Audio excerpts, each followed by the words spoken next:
District প্রেসিডেন্টও ছিলেন, এর আগেও মণ্ডলেও ছিলেন, সেখান থেকে আজকে সভাপতি হয়েছে এবং অত্যন্ত কর্মঠ এবং প্রচণ্ড উনি পরিশ্রমী, ইন্ডাস্ট্রিয়াস যাকে বলে।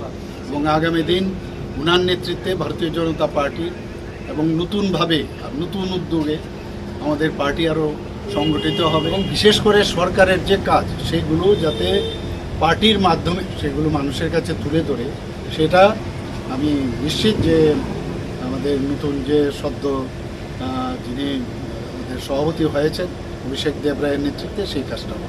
ভালোই লাগছে এবং ভারতীয় জনতা পার্টি বলে এটা সম্ভব। অন্য কোনো পার্টিতে তো এটা কোনোদিনও হতো না, চুল পাকা না পর্যন্ত তো এই ধরনের পোস্টে আসা যায় না এবং লম্বা সময় এক একজন সে জায়গায় অধিকার করে থাকেন। যুবকদের প্রতি আমার আহ্বান থাকবে যেন তারা সবাই সমাজ গড়ার কাজে ভারতীয় জনতা পার্টির সাথে যুক্ত হয় এবং একটা সুন্দর ত্রিপুরা, সুন্দর ভারতবর্ষ যেন তৈরি হয়।